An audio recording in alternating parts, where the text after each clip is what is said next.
പിതാവിനും പുത്രനും പരിശുദ്ധരൂഹായിക്കും സ്തുതി ആദ്യം മുതൽ എന്നേക്കും ആമേൻ. കർത്താവിനെ പ്രിയരെ, നമ്മളെ പിതാവായ അബ്രാഹം എന്ന വീഡിയോയുടെ രണ്ടാം ഭാഗമാണ് ഇന്ന് ചെയ്യുന്നത്. നമ്മൾ കഴിഞ്ഞ ഒന്നാം ഭാഗത്തിൽ കഴിഞ്ഞ ദിവസം നമ്മൾ കണ്ടു. അബ്രാഹം വിശ്വാസികളുടെ പിതാവാണ്, സമുന്നതനായ പിതാവാണ്. സമുന്നതനായ പിതാവ് അവിടുന്ന് ദൈവം വിളിച്ച് വേർതിരിച്ച് നൽകിയ ആ പട്ടമാണ്, വിശ്വാസമാണ്. അവിടുന്ന് ഇസ്ഹാക്കിൻ്റെ ബലി അർപ്പണത്തോടുകൂടി ഇസ്ഹാക്കിനെ ബലിയർപ്പിക്കുന്ന ആ സംഭവം നമ്മൾ കണ്ടു. ബലിയർപ്പിക്കുന്നതിന് കൊണ്ടുപോയത് ഇസ്ഹാക്കിനെയല്ല, ബലിയർപ്പിച്ചത് ദൈവം തക്ക സമയത്ത് ഇടപെട്ടു. അപ്പോൾ ആ വിശ്വസ്തത, കർത്താവിലുള്ള വിധേയത്വം, വിശ്വസ്തത എല്ലാം അവിടുന്ന് അംഗീകരിച്ചു, അത് തെളിയിച്ചു. അബ്രാഹത്തിന് യാതൊരു ചാഞ്ചല്യവും ഇല്ലായിരുന്നു. ആ ബലി അങ്ങനെ നടക്കുമായിരുന്നു. പക്ഷേ ദൈവം അതിന് മനസ്സായില്ല. കാരണം ദൈവം അത് ഇഷ്ടപ്പെടുന്നില്ല, നരബലി. അബ്രാഹാം എന്ത് ചെയ്യും, അത്രയ്ക്ക് വിശ്വാസമാണോ എന്നോട് എന്നുള്ളത് പരീക്ഷണത്തിന് വേണ്ടി മാത്രമായിരുന്നു. നരബലിയൊന്നും ദൈവം ഇഷ്ടപ്പെടുന്നില്ല കേട്ടോ, പണ്ടുമില്ല, ഒന്നുമില്ല. നരബലി ചെയ്യുന്നത് പഴയ നിയമത്തിലെല്ലാം പറയുന്ന, ചിലർ പറയുന്ന പോലെയല്ല, പഴയ നിയമത്തിലെല്ലാം വിലക്കിയിരിക്കുകയാണ്. ശക്തമായിട്ട് ദൈവം വിലക്കിയിരിക്കുന്നു. അത് ശാപം കിട്ടുന്ന ഒരു പ്രവൃത്തിയാണ്, ദൈവത്തിൻ്റെ ശാപം, മനുഷ്യരുടെ അല്ല. അപ്പോൾ അതങ്ങനെ ഒരിക്കലും ചെയ്യുന്നില്ല. പിന്നെ അറിവില്ലാത്തവർ പഴയ നിയമത്തെപ്പറ്റി ഇങ്ങനെയൊക്കെ ഓരോന്നൊക്കെ പറയും എന്നേ ഉള്ളൂ. അപ്പം അങ്ങനെ അവിടുന്ന് സമുന്നതനായ നേതാവെന്നുള്ള പദവിയാണ് അബ്രാഹത്തിന് കിട്ടിയത്. വിശ്വാസികളുടെ പിതാവ്, സമുന്നതനായ നേതാവ് എന്നൊക്കെയുള്ള പട്ടങ്ങൾ അദ്ദേഹത്തിന് കിട്ടി. അപ്പോൾ അത് അദ്ദേഹം തെളിയിച്ചു കൊടുത്തു, അങ്ങനെ തന്നെയാണ് എന്നുള്ളത്. അദ്ദേഹത്തിന് രണ്ട് സ്വഭാവങ്ങളില്ലായിരുന്നു, മനസ്സിലൊന്നും വെളിയിലൊന്നും. അപ്പോൾ വിശ്വാസികൾ അങ്ങനെ ആയിരിക്കണമെന്നാണ്. ദൈവം മുൻപാകെ എപ്പോഴും ആ ഉന്നതമായ സ്ഥിതിയിൽ തന്നെ നമ്മുടെ വിധേയത്വം നമ്മൾ തെളിയിക്കണം. നമ്മുടെ ഓരോ പ്രവൃത്തികളും ഓരോ ദിവസത്തെയും ജീവിതത്തിലും അത് തെളിയിക്കണം ദൈവത്തിൻ്റെ മുൻപിൽ. ദൈവം അതാണ് ഇഷ്ടപ്പെടുന്നത്. എന്തുകൊണ്ട് ഞാൻ ഇന്നലെ പറഞ്ഞു, എന്തുകൊണ്ട് അബ്രാഹത്തിനെ തിരഞ്ഞെടുത്തു? അബ്രാഹത്തിൻ്റെ ഈ ഗുണങ്ങളാണ്. അബ്രാഹത്തിന് ഈ ഗുണങ്ങളുണ്ടെന്ന് ദൈവത്തിനറിയാം. അതുകൊണ്ടാണ് അബ്രാഹത്തിനെ തിരഞ്ഞെടുത്തത്. അല്ലെങ്കിൽ അന്നത്തെ കാലത്ത് ആ ലോകത്തിൽ, ആ നാട്ടിൽ തന്നെ എത്രയോ ജനങ്ങൾ, ആയിരക്കണക്കിന് ജനങ്ങളില്ലേ. അപ്പോൾ അതല്ല, ദൈവം എല്ലാം മുൻകൂട്ടി കാണുന്നുണ്ട്. മനുഷ്യനെ മുഴുവനായിട്ട് അവനെ വേർതിരിച്ചറിയുന്നു. കാരണം സൃഷ്ടാവ് അവനാണ്, ദൈവമാണ്. പ്രിയപ്പെട്ടവരെ, അങ്ങനെ അതുപോലെയാണ് അദ്ദേഹം കർത്താവ് പറഞ്ഞ ഉടമ്പടി തന്നെ ഇസ്ഹാക്കിൻ്റെ ജനനസമയത്ത് ചെയ്യുന്നുണ്ട്, പരിച്ഛേദനം. അപ്പോൾ ചോദിച്ചേക്കാം, കർത്താവ് ആവശ്യപ്പെട്ടില്ല അവനെ ഇസ്ഹാക്കിനെ അങ്ങനെ ചെയ്യണമെന്ന്, പരിച്ഛേദനം ചെയ്യണമെന്ന്. അത് അങ്ങനെ ഇത് പാലിക്കണം, അഭംഗുരം ഇത് പാലിക്കണം തലമുറയായിട്ടെന്ന് പറഞ്ഞപ്പോൾ അത് പറയാതെ തന്നെ വീണ്ടും അതങ്ങ് ചെയ്തു. കർത്താവിനുള്ള വിധേയത്വം വെളിവാക്കി ദൈവത്തിൻ്റെ, കർത്താവിൻ്റെ ആ പ്രീതി നേടുന്നതിന്.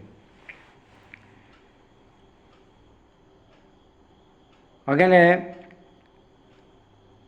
കർത്താവ് ചെയ്തപ്പോൾ പറഞ്ഞു, അബ്രാഹാം, ചിലരൊക്കെ ഇങ്ങനെ പറയുന്ന കേട്ടിട്ടുണ്ട്, അബ്രാഹാം പരിച്ഛേദനം ചെയ്തവരായിരുന്നു, യേശു അങ്ങനെയായിരുന്നു, പിന്നെന്തുകൊണ്ട് ക്രിസ്ത്യാനികൾ അങ്ങനെ ചെയ്യുന്നില്ല? അതിന് പൗലോസാണ് വേണ്ടാന്ന് പറഞ്ഞത്. ഇങ്ങനെയൊക്കെ പറഞ്ഞ് വിശുദ്ധ പൗലോസിനെ ഒരുപാട് ആക്ഷേപം പറയുന്നവരൊക്കെ ഉണ്ട്. പലപ്പോഴും കാണാം. അത് ഇസ്ലാം സഹോദരങ്ങൾ വിവരക്കേടാണെന്നേ ഞാൻ പറയാൻ പറ്റുള്ളൂ, നല്ല ഭാഷയിൽ, അവർക്ക് മനസ്സിലാകുന്ന ഭാഷയിൽ. കാരണം അത് അറിഞ്ഞുകൂടാ. ബൈബിൾ വായിക്കണം. വായിക്കാതെ എങ്ങനെയാണ് ഇതൊക്കെ തട്ടിവിടുക? എവിടെയെങ്കിലും ഒരു മുറി ഒരു വാചകം കണ്ടു, ആരെങ്കിലും പറയുന്നത് കേട്ടു, അല്ലെങ്കിൽ ഏതെങ്കിലും ഉസ്താദുമാർ എന്തെങ്കിലും ഒന്ന് പറയുന്നത് കേട്ടു. കാരണം അവരും വ്യക്തമായിട്ട് പറയത്തില്ല. വ്യക്തമായിട്ട് പറഞ്ഞാൽ എല്ലാവർക്കും സത്യം മനസ്സിലാകും. അതുകൊണ്ട് സത്യം മനസ്സിലാക്കരുതല്ലോ.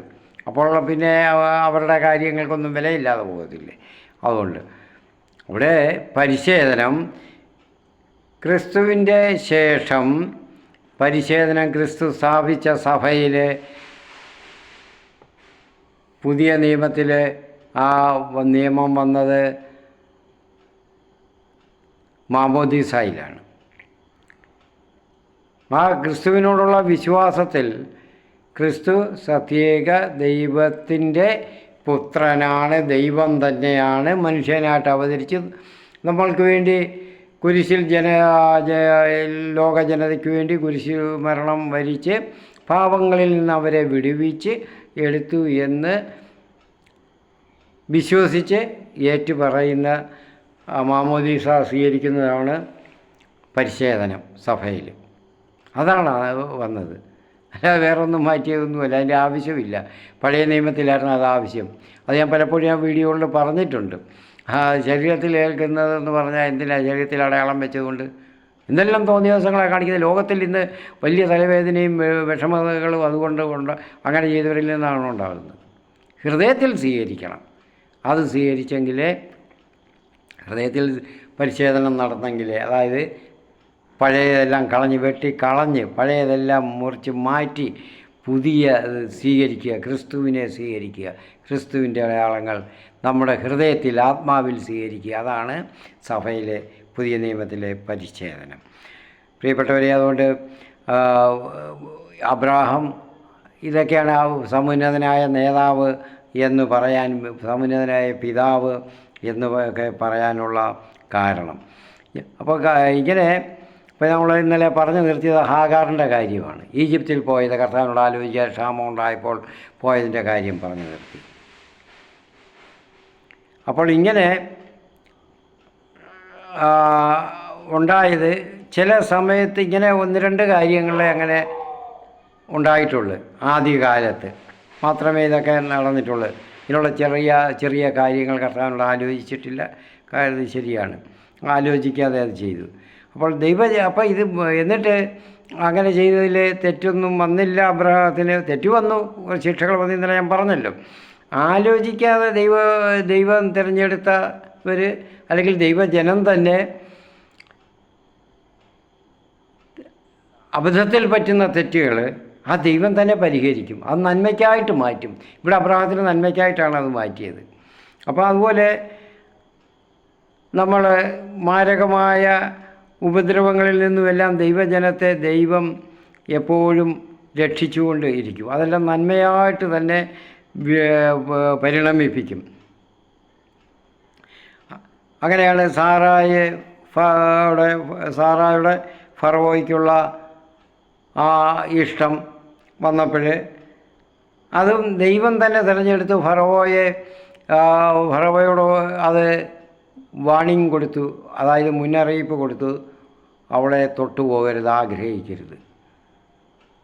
അവൾ ദൈവത്തിൻ്റെയാണ് തിരഞ്ഞെടുത്തു, ദൈവത്തിൻ്റെ നേതാവിൻ്റെ, ദൈവത്തിൻ്റെ പ്രതിപുരുഷനായ അബ്രഹാമിൻ്റെ ഭാര്യയാണ്, തൊട്ടുപോകരുത് എന്ന് പറഞ്ഞു.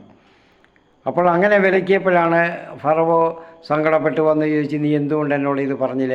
എന്നെയും എൻ്റെ രാജ്യത്തെ നശിപ്പിക്കാനാണോ ഇത്? അതൊഴിച്ച് ഞാൻ എന്തെങ്കിലും അവിവേകം കാണിച്ചിരുന്നെങ്കിൽ അങ്ങനെ വന്നു പോകത്തില്ലയോ എന്ന് പറഞ്ഞു. അപ്പോൾ ദൈവം അതിനെ പരിഹരിച്ചു. നമ്മൾക്കെല്ലാവർക്കും അതുകൊണ്ട് നമ്മൾക്ക് വന്നു പോകുന്ന ചില തെറ്റുകൾ വന്നു പോകും. അത് ജീവിതകാലം മുഴുവനും അതും ചിന്തിച്ചുകൊണ്ട് നമ്മൾ വേദനപ്പെട്ടിരിക്കേണ്ടുന്ന കാര്യമില്ല. ദൈവവുമായിട്ട് അല്ലെങ്കിൽ എല്ലാം തകർന്ന് പറഞ്ഞ് ദൈവത്തെയും ഉപേക്ഷിക്കേണ്ടുന്ന കാര്യമില്ല. അത് ദൈവത്തോട് തുറന്നങ്ങ് പറയുക. ദൈവത്തെ സ്വീകരിച്ച ജനത്തിന് ദൈവം എല്ലാം നന്മയായിട്ട് പരിണമിപ്പിക്കും. അബ്രഹാമിൻ്റെ ജീവിതത്തിൽ, സാറായുടെ ജീവിതത്തിൽ സംഭവിച്ചതുപോലെ. അബ്രഹാമിൻ്റെ വിശിഷ്ട ഗുണങ്ങളായിട്ട് കാണുന്ന ആ കരുണ, മറ്റുള്ളവരോട് കരുണയൊക്കെ നമ്മൾ കണ്ടു.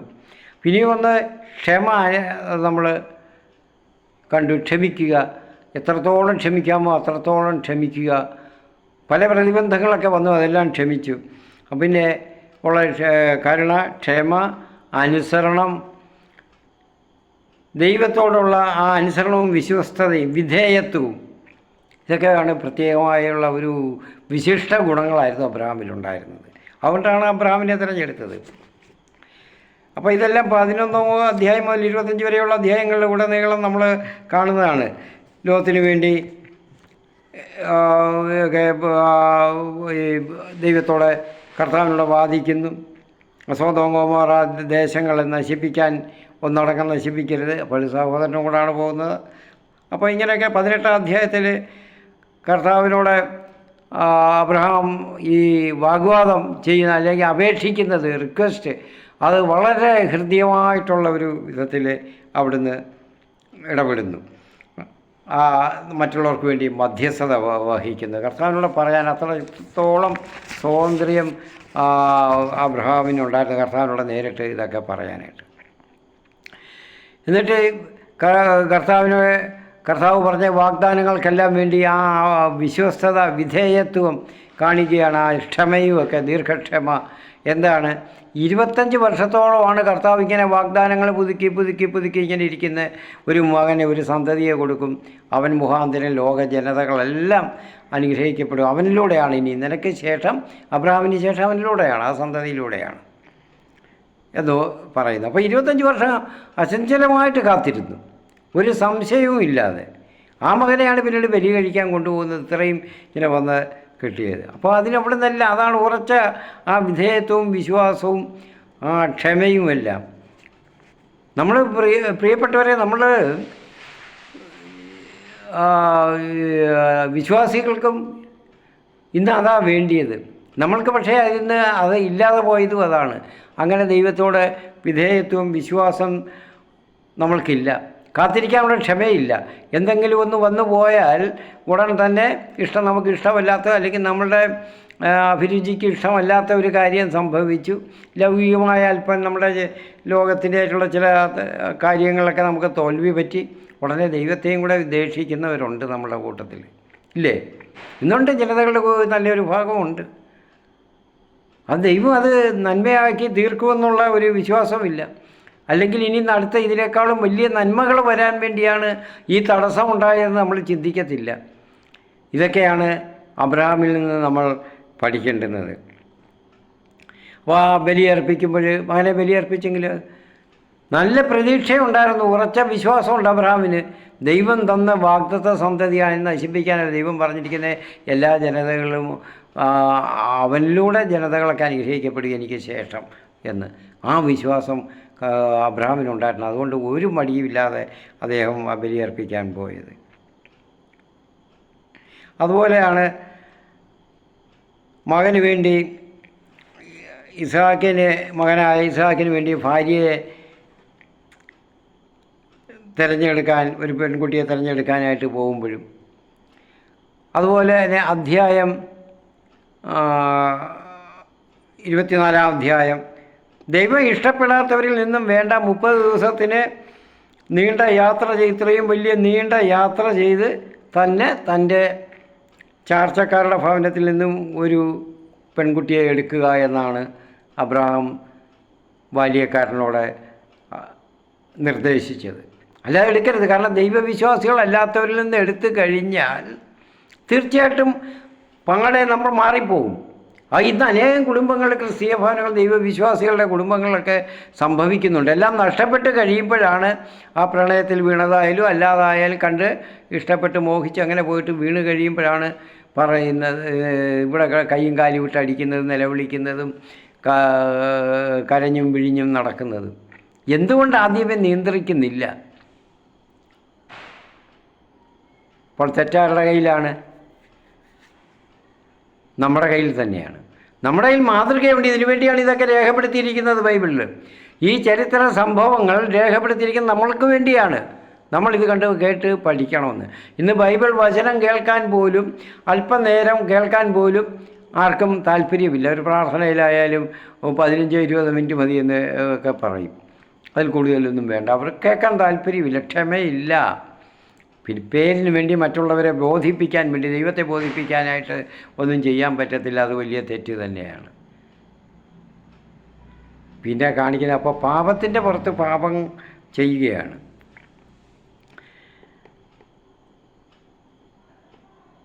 അപ്പോൾ ഇസ്ഹാക്കിനെ ഭാര്യയെ തിരഞ്ഞെടുക്കുന്നത് അങ്ങനെ 30 ദിവസം നീണ്ട യാത്ര, അത്രയും കഷ്ടപ്പാട് ചെയ്തായാലും അങ്ങനെ പോകണം. അപ്പം നമ്മളും ഇതുപോലാണ്, കാത്തിരിക്കണം. കുറച്ച് നാളുകൾ, വർഷങ്ങൾ, ചിലപ്പം 4-5 വർഷം കാത്തിരിക്കേണ്ടി വരും നമുക്ക്. ഇപ്പം ദൈവവിശ്വാസത്തിൽ നിന്നുള്ള ഒരു നല്ല മാതൃകയുള്ള ഒരു പെൺകുട്ടിയെയോ ഒരു ആൺതുണയോ അതിൽ കിട്ടുന്നതിന് വേണ്ടി അത് കാത്തിരിക്കാൻ നമ്മൾ മനസ്സ് കാണിക്കണം. ആ ദൈവം കൊണ്ടുവരും എന്നുള്ള പ്രതീക്ഷ നമുക്ക് ഉണ്ടാകണം. പലപ്പോഴും നമ്മൾക്കില്ലാതെ പോകുന്നത് ഇതാണ്.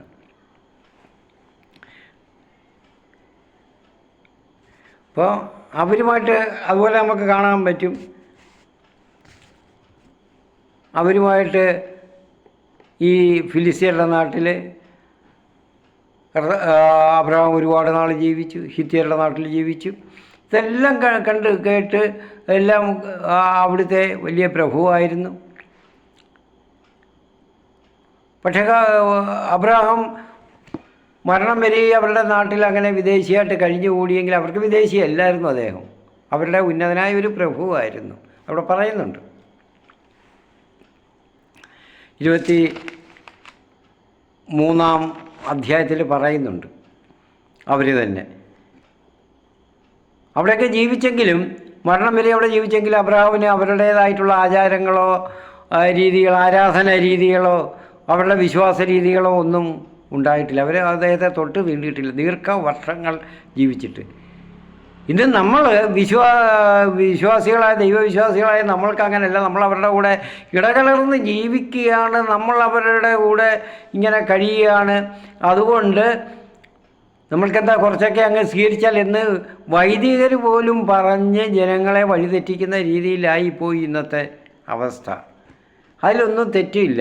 ചിലതൊക്കെ ആഘോഷിക്കാൻ പറയുമ്പോൾ ചില ഉത്സവങ്ങളൊക്കെ, ചില ആഘോഷങ്ങളൊക്കെ ഞാൻ അത് വീഡിയോകൾ പലപ്പോഴും ചെയ്തിട്ടുണ്ട്. അപ്പോൾ അത് കണ്ടിട്ടുള്ള ചില വൈദികർ വിളിച്ച് വേറൊരു വൈദികരോട് പറയുന്നത് ഇടയ്ക്ക് ഞാൻ കേട്ടു. ഒരു ഉത്സവത്തിന് പള്ളിയിൽ ആഘോഷിക്കാൻ ഒരു കുഴപ്പമില്ല, അച്ഛനങ്ങ് ചെയ്തു. അദ്ദേഹം സംശയത്തിൽ ചോദിച്ചപ്പോൾ എന്ത് വലിയ തെറ്റാ, തിന്മയാണത്. നമ്മൾ അവരോട്ട് ഇടകലർന്ന് ജീവിക്കുന്നത്, അബ്രഹാം അവിടെ ജീവിച്ചതുപോലെ നമ്മൾ ജീവിക്കണം. ഇതിനാണ് ഇത് രേഖപ്പെടുത്തിയത്.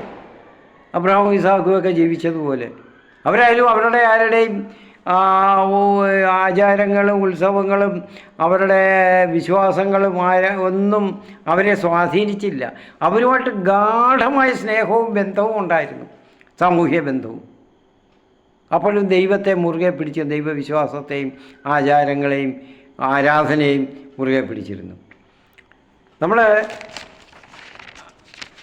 അബ്രഹാത്തെ ഇത് പറ്റി പറയുമ്പോൾ അവിടെ അബ്രഹാം ദൈവ ആരാധന ഓരോ കാര്യം നടക്കുമ്പോഴും അവിടെ ആരാധന നടത്തുന്നു. ഇപ്പോൾ 21-ാം അധ്യായത്തിൽ 33-ാം വാക്യത്തിൽ പറയുന്നുണ്ട് ഓരോ കാര്യങ്ങളും നടന്നു. അവിടെ ബേർഷബയിൽ താമസിച്ചു. അവിടുന്ന് കുഴിച്ച കിണറിൻ്റെ കാര്യം മറ്റുള്ളവർ ശത്രുക്കളൊക്കെ വന്ന് നികത്തുന്നുണ്ട്.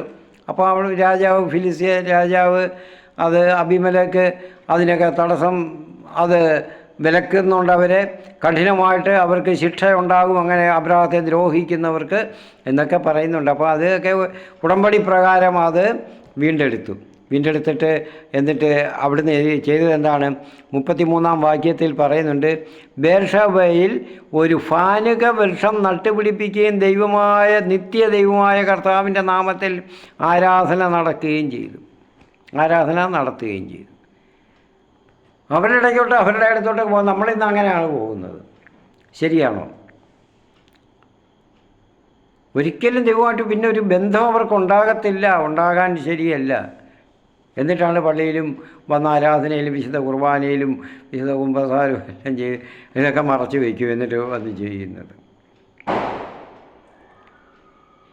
അറിവില്ലാത്തവർ പെരുമാറുന്നത് പോലെയാണ്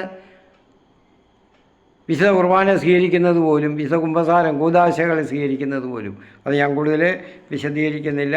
അതിനൊക്കെയുള്ള ഓരോ വീഡിയോകൾ ചെയ്യുമ്പോൾ, ഓരോ പാഠങ്ങൾ ചെയ്യുമ്പോൾ പറയാം. അങ്ങനെ വർഷങ്ങളോളം താമസിച്ച അബ്രഹാത്തിന് വിജാതീയ സംസ്കാരവും വിശ്വാസവും ഒന്നും ഉണ്ടായിട്ടില്ല. അവർ തീണ്ടിയിട്ട് പോലുമില്ല. എല്ലായിടത്തും ഓരോ കാര്യങ്ങൾ നടക്കുമ്പോൾ അവിടുന്ന് ദൈവ ആരാധന നടത്തും, ദൈവത്തിന് നന്ദി അർപ്പിക്കും. നമ്മളങ്ങനെ ചെയ്യാറുണ്ടോ? നമ്മൾ ചെയ്യുന്നില്ല. കൊളോസുകാർക്ക് എഴുതിയ ലേഖനം 2-ാം അധ്യായം 20-ാം വാക്യം, 3-ാം അധ്യായം 5-6 വാക്യങ്ങൾ, ഇതിലെല്ലാം വിശുദ്ധ പൗലോസ് പറയുന്നത് വെറും ലൗകികതയ്ക്ക് വേണ്ടിയാണോ നാം ദൈവവിശ്വാസത്തിലായത്? നമ്മൾ ദൈവവിശ്വാസം സ്വീകരിച്ചത്, മാമോദീസ സ്വീകരിച്ച് ക്രിസ്തുവിനോട് ഐക്യപ്പെട്ടത് ലൗകിക കാര്യങ്ങൾക്ക് വേണ്ടി മാത്രമാണ്? അതിനുള്ള വിജയത്തിന് വേണ്ടിയാണോ? ആ ജഡത്തിൻ്റെ വിജയത്തിന് വേണ്ടിയാണോ? ആത്മാവിൻ്റെ വിജയത്തിന് വേണ്ടിയാണ്, നിത്യജീവനിലുള്ള വിജയത്തിന് വേണ്ടിയാണ്, അവകാശപ്പെടുന്ന വിജയത്തിന് വേണ്ടിയാണ് നമ്മൾ മാമോദീസ സ്വീകരിച്ച് ക്രിസ്തുവിനോട് ഐക്യപ്പെട്ടത്. അതൊക്കെ മറന്നാണ് ഇന്നത്തെ നമ്മുടെ ജീവിതം. അല്ലെന്ന് ആർക്കും പറയാൻ പറ്റത്തില്ല. ഏത് കാര്യത്തിനും മുൻഗണന കൊടുക്കുന്നത് അതിനാണ്. എന്നും പ്രാർത്ഥനയ്ക്ക് പോകുന്നവരും അങ്ങനെ തന്നെയാണ്. എന്നും ആരാധനയ്ക്ക്, വിശുദ്ധ കുർബാനയ്ക്ക് പോകുന്നവരും അങ്ങനെയാണ്. അത് സ്വീകരിക്കുന്നവരും അങ്ങനെ തന്നെയാണ്. അല്ലെന്നൊന്നും പറയാൻ പറ്റത്തില്ല. അല്പം താമസിച്ചാൽ കാണാം നമ്മുടെയൊക്കെ മനസ്സിളകുന്നത്. പ്രിയപ്പെട്ടവരെ, അതുകൊണ്ടാണ് അതുപോലെ ഗലാത്യരുടെ ലേഖനം, ഗലാത്യർക്ക് എഴുതിയത് 3-ാം അധ്യായം 26-27 വാക്യങ്ങൾ, റോമർക്ക് എഴുതിയ ലേഖനം 8-ാം അധ്യായം 30 മുതൽ. അപ്പോൾ അബ്രഹാമിനെ വിളിച്ചത് ഇങ്ങനെയൊക്കെയുള്ള ആ വാക്യങ്ങളൊക്കെ പറയുന്നത് ഇതുപോലുള്ളവരെയാണ് കർത്താവ് വിളിക്കുന്നത്. അവിടെ പറയുന്നുണ്ട്, എന്തുകൊണ്ട് വിളിച്ചു? താൻ മുൻകൂട്ടി നിശ്ചയിച്ചവരെ അവിടുന്ന് വിളിച്ചു. കർത്താവ് മുൻകൂട്ടി നിശ്ചയിച്ചാൽ നേരത്തെ പറഞ്ഞല്ലോ. കർത്താവ് അതെല്ലാം നേരത്തെ മുൻകൂട്ടി ആ ഗുണങ്ങളെല്ലാം കണ്ടു. നമ്മളെങ്ങനെ ആയിരിക്കും, ആരായിരിക്കും, നമ്മളെ ഓരോരുത്തരെയും കണ്ടു, വിലയിട്ടു. അതുകൊണ്ടാണ് നമ്മളെ അവിടുത്തെ സൗധത്തിലേക്ക് വിളിച്ച് നമ്മളെ അവിടുത്തെ മക്കളാക്കിയത്, ശിഷ്യരാക്കിയത്. അവർ അബ്രഹാത്തിനെ വിളിച്ചു. അതുപോലെ ഓരോ സഭാപിതാക്കന്മാരെയും ഓരോരുത്തരെയും വിശുദ്ധരെയൊക്കെ ഓരോരുത്തരെ വിളിച്ച് അങ്ങനെ അതിൽ പറയുന്നത്, താൻ മുൻകൂട്ടി നിശ്ചയിച്ചവരെ അവിടുന്ന് വിളിച്ചവരെ എന്നിട്ട് നീതീകരിച്ചു. അങ്ങനെ നീതീകരിച്ചവരെ അവിടുന്ന് മഹത്വപ്പെടുത്തി. അങ്ങനെ അവിടുന്ന് മഹത്വപ്പെടുത്തും നമ്മളെ മറ്റുള്ളവരുടെ മുൻപിൽ, വരുന്ന തലമുറകളുടെ മുൻപിൽ നമ്മളെ അവിടെ മഹത്വപ്പെടുത്തും. അങ്ങനെയാണ് അബ്രഹാത്തെയും ഇസ്ഹാക്കിനെയും യാക്കോബിനെയൊക്കെ നമ്മളെ മഹത്വപ്പെടുത്തി നമ്മുടെ പിതാക്കന്മാരെന്ന് പറയുന്നത്, ജനതകളുടെ പിതാക്കന്മാരെന്ന് പറയുന്നത് മഹത്വപ്പെടുത്തുകയാണ്. കർത്താവ് അതിനുള്ള ഏർപ്പാടെല്ലാം ചെയ്തു, നമ്മളെ അതിനെ ആക്കി തീർത്തു. ആ തലമുറകളെല്ലാം ഇപ്പോഴും ലോകം ജനതകളുള്ള കാലത്തോളം മഹത്വപ്പെടുത്തിക്കൊണ്ടിരിക്കും. അവരെ മഹത്വപ്പെടുത്തി. ഇപ്പോൾ യോഹന്നാൻ അതിൻ്റെ സുവിശേഷം, വിശുദ്ധ യോഹന്നാൻ്റെ സുവിശേഷം 8-ാം അധ്യായം 56-ാമത്തെ വാക്യത്തിൽ പറയുന്നുണ്ട് എങ്ങനെയാണ് മഹത്വപ്പെടുത്തി. നമ്മൾ അതിലെ ഒരു ഗുണം അവർക്കും കിട്ടും, നമ്മളെ മഹത്വപ്പെടുത്തി നമുക്കും കിട്ടും, നമ്മളെ മഹത്വപ്പെടുത്തും. നമ്മൾ പക്ഷേ അങ്ങനെ ആയിരിക്കണം, അങ്ങനെയല്ല. നമ്മളെ മഹത്വപ്പെടുത്തുന്ന വേറെ ആളുണ്ട്. ആരാ? ദൈവത്തിനെതിരായിട്ടുള്ള ആളാരാ? സാത്താൻ, പിശാച്. കാരണം പിശാചിൻ്റെ വഴിക്കല്ലേ നമ്മൾ പോകുന്നത്, ലൗകികതയ്ക്ക് വേണ്ടി, ലൗകിക നേട്ടങ്ങൾക്ക് വേണ്ടി, പണത്തിൻ്റെ നേട്ടത്തിന് വേണ്ടി, ധനാർജനത്തിന് വേണ്ടിയല്ലേ പോകുന്നത്. അപ്പോൾ അവൻ തരുന്ന മഹത്വം അധികം നമ്മളങ്ങ് തീരുമാനിച്ചിട്ടുണ്ട്. അതുകൊണ്ടാണ്. അപ്പോൾ വിശുദ്ധ യോഹന്നാന്റെ സുവിശേഷം 8-ാം അധ്യായം 56-ാമത്തെ വാക്യത്തിൽ പറയുന്നുണ്ട്, കർത്താവായ അവിടെ യേശു തന്നെ പറയുന്നുണ്ട് അവരോട്, ഫരിസേയരോടും ജനതകളോടും എല്ലാം പറയുന്നുണ്ട്. അവിടെ പറയുന്ന കാര്യം ഇതാണ്, കർത്താവായ യേശു ക്രിസ്തുവിൻ്റെ മഹത്വം യേശുവിൻ്റെ ജനനത്തിന് മുൻപ് തന്നെ അബ്രഹാം കണ്ടു. കാരണം അവിടെ പറയുന്നത് അബ്രാഹാം ഈ യേശുവിൻ്റെ മഹത്വം അവിടുന്ന് കണ്ടു. കർത്താവ് തന്നെ പറയുകയാണ്, അവരോട് പറഞ്ഞു. അവർക്കതൊന്നും മനസ്സിലായില്ല. യേശുവിൻ്റെ മഹത്വം എന്ന് പറഞ്ഞു. ഇത് പറയുന്നത് എപ്പോഴാണ്? കർത്താവ് പറഞ്ഞത് 2000 വർഷം മുൻപ്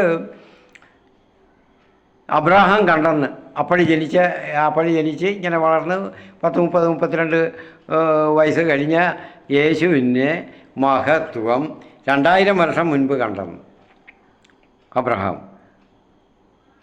അങ്ങനെ കണ്ടു. അബ്രഹാം അത് കണ്ട് ആനന്ദിക്കുകയും ചെയ്തെന്നാണ് പറയുന്നത്. എന്നെ മഹത്വം കണ്ടു, അവിടുന്ന് ആനന്ദിച്ചു, എന്നെ കണ്ടു ആനന്ദിച്ചു യേശു പറയുകയാണ്. അപ്പോൾ മത്തായിയുടെ സുവിശേഷം ആരംഭിക്കുന്നതിന് എങ്ങനെയൊക്കെയാണ് ഈ മഹത്വം നമ്മളിപ്പോഴും പറയുന്നത്? അബ്രഹാത്തിൻ്റെ പുത്രനായ ദാവീദിൻ്റെ പുത്രനായ യേശു ക്രിസ്തുവിൻ്റെ വംശാവലി എന്നാണ്. അതിലും വലിയ മഹത്വമുണ്ടോ? അപ്പോൾ ലോകമുണ്ടായിരിക്കുന്നിടത്തോളം കാലം, വിശ്വാസികൾ ഉണ്ടായിരിക്കുന്നിടത്തോളം കാലം അബ്രഹാത്തിനെ മഹത്വപ്പെടുത്തിക്കൊണ്ടിരിക്കും. യേശു ആരാണ്? അബ്രഹാത്തിൻ്റെ അബ്രഹാത്തിൻ്റെ പുത്രനായ ദാവീദിൻ്റെ പുത്രനായ യേശു ക്രിസ്തു എന്നാണ്. അബ്രഹാം അവിടുന്ന് ആ മുൾച്ചെടികൾക്കിടയിൽ ഉടക്കിക്കിടന്ന ആടിനെ ബലി അർപ്പിക്കുമ്പോൾ, അവിടെ ഞാൻ എൻ്റെ വീഡിയോയിൽ ആ പാഠത്തെപ്പറ്റി, ആ അധ്യായത്തെപ്പറ്റി ചെയ്തപ്പോൾ വീഡിയോയിൽ ഞാൻ പറഞ്ഞിരുന്നു, കർത്താവിൻ്റെ മഹത്വം കണ്ടു, യേശുവിനെ കണ്ടു, യേശുവിൻ്റെ കുരിശുമരണവും ഒക്കെ അവിടാണല്ലോ കർത്താവ് മഹത്വീകരിക്കപ്പെട്ടത്. അതൊക്കെ അവിടുന്ന് കണ്ടു. അബ്രഹാം അവിടുന്ന് കണ്ട് ആനന്ദിച്ചു. തൻ്റെ തലമുറകൾ, ഇനിയും വരുന്ന തൻ്റെ സന്തതികൾ എല്ലാം അതാണ് യേശുവിൽ, ആ കുഞ്ഞാടിന് പകരം യേശു തൻ്റെ ശരീരവും രക്തവും എല്ലാം ബലിയർപ്പിക്കുന്നു. അതിലൂടെ ഇവരെല്ലാം ഈ പാപങ്ങളിൽ നിന്ന് രക്ഷപ്പെട്ട് അവിടുന്ന് ദൈവത്തോട് ഐക്യം പ്രാപിക്കുന്നു. ആ മഹത്വം അവിടുന്ന് കണ്ട് ആനന്ദിച്ചു. അതാണ് കർത്താവ് പറയുന്നത്. അപ്പോൾ അങ്ങനെ വിശ്വാസികളുടെ മുൻപിൽ അബ്രഹാത്തിൻ്റെ ആ സ്മരണ എപ്പോഴും ഉണ്ട്. നമ്മൾ ഈ സുവിശേഷം വായിക്കുമ്പോഴൊക്കെ അബ്രഹാത്തിൻ്റെ പുത്രനായ ദാവീദിൻ്റെ പുത്രനായ യേശു ക്രിസ്തുവിൻ്റെ വംശാവലി. പ്രിയപ്പെട്ടവരെ, നമ്മൾ അതുപോലെ തന്നെ അബ്രഹാത്തിൻ്റെ മഹത്വം അധ്യായം 23 സാറാ മരിക്കുമ്പോൾ അവിടുന്ന് അടക്കം ചെയ്യുന്നതിന് സ്ഥലം നോക്കുമ്പോൾ അവരവതാരിയോട് നീ അവിടുന്ന് എന്തോ പറഞ്ഞേ, ഞങ്ങളുടെ ഇടയിലെ ശക്തനായ പ്രഭുവാണ് അവിടുന്ന്, ഞങ്ങളുടെ ദേശത്തെ ശക്തനായ പ്രഭുവാണ്. അവിടത്തേക്ക് എന്തിനാ അങ്ങനെ ചോദിക്കുന്നത്? അവിടുന്ന് അടക്കിക്കും, അവിടുന്ന് ഇഷ്ടമുള്ള സ്ഥലത്തേക്ക്. അതല്ല, ഒരവതാരിയും അവിടുന്ന് സ്വീകരിച്ചില്ല. അവതാരിയും വേണ്ട, ഞാൻ വില തന്ന്, എനിക്ക് വിലയ്ക്ക് തരണം, ഞാൻ വില തന്ന് വാങ്ങിച്ചോളാം. വൈമനസ്യത്തോടാണെങ്കിലും അദ്ദേഹത്തിൻ്റെ നിന്ന് വില വാങ്ങിക്കാൻ തയ്യാറായി. കാരണം കൊടുക്കുന്നതിനുള്ള വൈമനസ്യമല്ല, അത് ആദരവ് കുറഞ്ഞു പോകുന്നതാണോ എന്നുള്ള അദ്ദേഹത്തോടുള്ള ആദരവ് അവർക്ക്. അപ്പോൾ ഔദാര്യം വിശ്വാസികൾക്ക് മറ്റുള്ളവരുടെ വിശ്വാസികളുടെ ഔദാര്യം സ്വീകരിക്കുന്നത് ഭൂഷണമല്ല. അങ്ങനെ ഔദാര്യത്തിന് വേണ്ട. വിശ്വസിച്ച് വരുന്നവരുടെ ദൈവനാമത്തിൽ തരുന്ന ഔദാര്യം മതി, ആ സംഭാവനകൾ മതി, ആ കാഴ്ച മതി, ആ ബലി മതി. നമ്മളിന്ന് പാലിക്കേണ്ടതേ മറന്നു പോകുന്നതൊക്കെ അതാണ്. നമ്മളിന്ന് അങ്ങനെയൊന്നും അല്ല ചെയ്യുന്നത്. അപ്പോൾ അതുപോലെയാണ് അബീമലേക്ക് 21 അധ്യായത്തിലും പറയുന്നുണ്ട്. അബീമലേക്ക് അവിടുത്തെ രാജാവും ഫിക്കോൾ സേനാധിപനും കൂടെ വന്ന് 21 അധ്യായത്തിൽ പറയുന്നുണ്ട് അബ്രഹാമിനോട്, നമുക്ക് തമ്മിൽ ഉടമ്പടി ഉണ്ടാക്കണം. കാരണം നീ ദൈവത്തിൻ്റെ സമുന്നതനായ നേതാവാണ്, ദൈവം നിന്നോടുകൂടെ എപ്പോഴും ഉണ്ട്. അതുകൊണ്ടാണ് നീ ഇങ്ങനെ ഉയർന്ന് ഞങ്ങളെക്കാളും വലിയ പ്രഭുവാണ് ഞങ്ങളുടെ രാജ്യത്തെ ആയിത്തീരുകയാണ്. ഉടമ്പടി ഉണ്ടാക്കാണ്ട് വരുവാണ്. അപ്പോൾ ഒരു ദൈവത്തിൻ്റെ തിരഞ്ഞെടുക്കപ്പെട്ടവൻ, ദൈവം സംരക്ഷിക്കുന്നവൻ, ദൈവത്തിൻ്റെ തിരഞ്ഞെടുക്കപ്പെട്ടവൻ, ദൈവത്തിൻ്റെ കൂടെയായവൻ, ദൈവത്തിൽ വസിക്കുന്നവൻ, ദൈവം നമ്മിൽ വസിക്കുന്നുണ്ടെങ്കിൽ അവൻ ജീവിക്കുന്ന സ്ഥലവും അവിടെയുള്ള ജനതകളും ആ പ്രദേശവും എല്ലാം അനുഗ്രഹിക്കപ്പെടും. അവരെല്ലാം ഐശ്വര്യത്തിലായിത്തീരും. അതാണ് ഇവിടെ അബീമലേക്ക് പറഞ്ഞത്. അവിടെ ഹിത്യരെ 23 അധ്യായത്തിൽ അവർ പറഞ്ഞത് അതാണ്, നീ ഞങ്ങളുടെ കൂട്ടത്തിലെ ഏറ്റവും ഉന്നതനായ പ്രഭുവാണ്. അപ്പോൾ അവരെല്ലാം അനുഗ്രഹിക്കപ്പെടുന്ന ഐശ്വര്യത്തിൽ വളരുന്നത് ഈ മനുഷ്യർ വേണം. നമ്മൾ മുഖാന്തരം എന്ത് ചെയ്യണം? വിശ്വാസികൾ മുഖാന്തരം മറ്റുള്ളവരും ആ ദേശവും എല്ലാം അനുഗ്രഹിക്കപ്പെടണം. ആ തലമുറകളെല്ലാം അവിടെ ഉള്ളവരെല്ലാം അനുഗ്രഹിക്കപ്പെടണം. അവിടെ ഒരു ദോഷങ്ങളും ഉണ്ടാകത്തില്ല, ഉണ്ടാകാൻ പാടില്ല. പക്ഷെ നമ്മൾ അങ്ങനെ ആയിരുന്നെങ്കിലേ പറ്റത്തുള്ളൂ. അബ്രാഹത്തെ പോലെ 100% ദൈവത്തിൽ മാത്രം ആശ്രയിച്ച് വിശ്വസ്തയോടെ നിന്നെങ്കിൽ മാത്രമേ പറ്റുകയുള്ളൂ. പ്രിയപ്പെട്ടവരെ, നമ്മുടെ അബ്രാഹത്തെ പറ്റിയുള്ള പഠനം, അവലോകനം ഈ അധ്യായങ്ങളിൽ നമ്മൾ കഴിഞ്ഞു. ഇനി അടുത്തത് അബ്രാഹത്തിൻ്റെ മകനായ ഇസ്ഹാക്കിൻ്റെ ഭാഗങ്ങളെ ഒരു അവലോകനം നമ്മൾ 3-4 അധ്യായത്തിലായിട്ട് അത് നിൽക്കും. അപ്പോൾ അതും കൂടെ കഴിഞ്ഞിട്ട് പാഠങ്ങൾ അതും കൂടെ കഴിഞ്ഞിട്ട് വീണ്ടും നമുക്ക് തുടരാം. പിതാവിനും പുത്രനും പരിശുദ്ധ റൂഹായിക്കും സ്തുതി ആദ്യം മുതൽ എന്നേക്കും. ആമേൻ. ദൈവനാമത്തിന് മഹത്വം ഉണ്ടാകട്ടെ.